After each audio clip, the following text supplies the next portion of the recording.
Olá pessoal, tudo bem? Professor Francisco na área. Venho aqui então trabalhar com vocês concentração ao longo de vários vídeos, né, para não ficar tão denso em um vídeo único sobre concentração. O que a gente precisa ver então sobre esse tópico, né? Algumas definições, a gente vai ver aí nas slides, vou passar para vocês, e também em relação a como calcular. Então vocês podem ver aí, ó, recapitulando uma definição, né, o que é concentração primeiramente, né? Tem situações, bebidas, medicamentos mais concentrados, menos concentrados, então essa expressão a gente usa muito, mais concentrado, menos concentrado.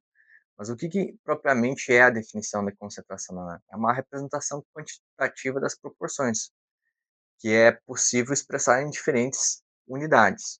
Aqui no exemplo do soro fisiológico, vocês vão ver aí no slide, temos 4 unidades diferentes, mas a concentração é a mesma, tá?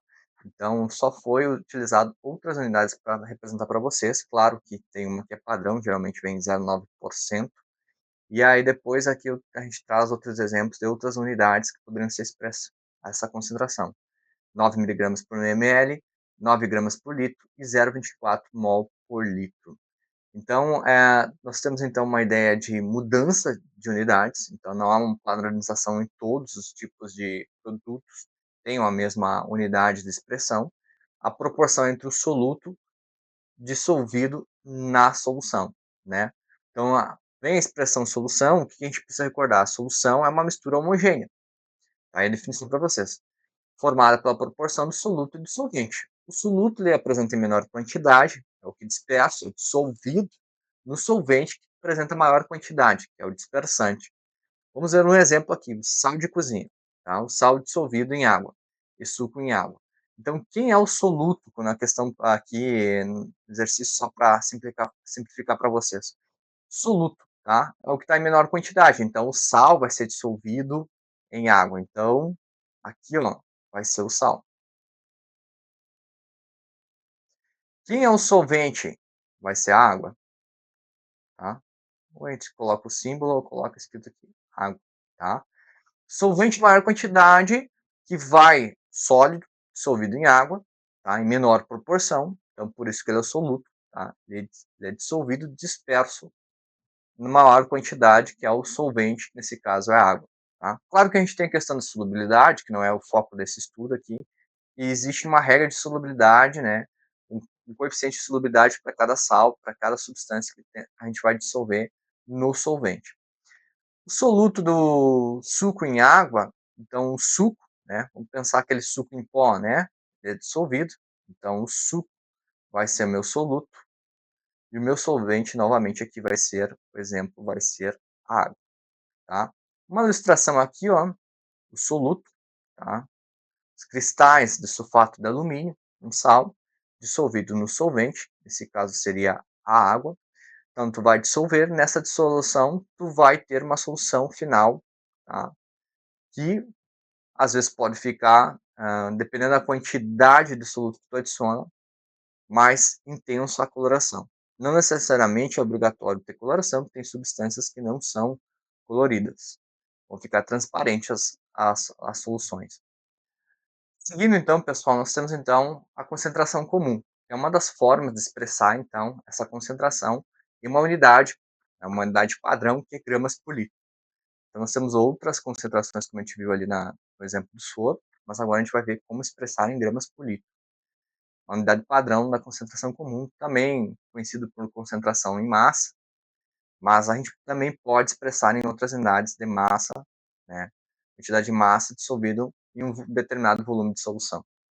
A fórmula, pessoal, para quem não recorda, né, é a concentração igual a massa do soluto dividido pelo volume da solução.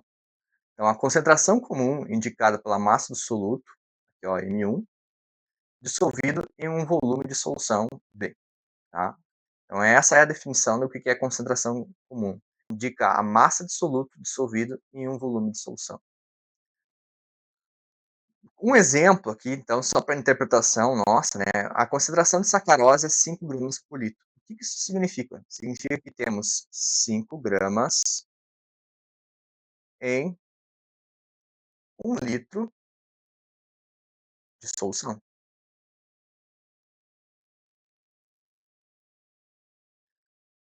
Essa aqui então é a massa, né, esse 5 é a massa absoluta que está presente nesse volume de solução. A concentração, pessoal, de um, né, de um produto, de uma bebida ou de um álcool, né, por exemplo, em todos os pontos que eu tirar uma amostra, ela é fixa, a concentração ela não varia em relação aos pontos que eu for tirar a amostra desse produto. E, lembrando, outros desafios nas questões vai ser em relação a conversões, tá? Questões mais simples não vão exigir conversões, mas questões mais elaboradas geralmente vem a necessidade de conversões. Por exemplo, a questão me dá o volume em ml e eu preciso converter para litro, tá? Então, se a questão me deu 500 ml, passar para litros, unidade, né, do volume, porque na fórmula se eu preciso expressar o resultado em gramas por litro, na fórmula aqui o volume tem que estar em litros. Se ele precisa estar em litros, pessoal, eu preciso converter. Então, nessa situação, 500 ml para litros divide por 1.000. Por isso que aqui vai dar 0,5 litros. A mesma situação é se a massa, que a questão me informar, passar em miligramas, eu preciso, para converter para gramas, dividir por 1.000. Então, a mesma situação, se eu tivesse aqui 100 miligramas, para passar para gramas, essa conversão, divide por 1.000, eu vou ter 0,1 gramas. Então, gente, esses cuidados, a gente precisa ter cuidado nas questões, na interpretação, tá? Claro que se a questão pediu o inverso, ao resultado final ela pediu, achou em volume, né, em litros, 0,5 litros, ele está te pedindo em ml. Aí tu faz o caminho inverso, é vezes 1.000, tá? Então, litros para ml vezes 1.000, gramas para miligramas vezes 1.000, certo? Então, são exemplos de conversões, pessoal, só para recordar, porque assim que a gente ir para o slide dos exercícios, a gente está retomando isso. Então, no próximo vídeo, a gente vai ver, então, esse exercício de fixação, que fala, então, de 2 exemplos mais simples, né? E um exemplo um pouquinho mais elaborado, mas ainda são exemplos de fixação. Certo, pessoal? Até mais. Abraço.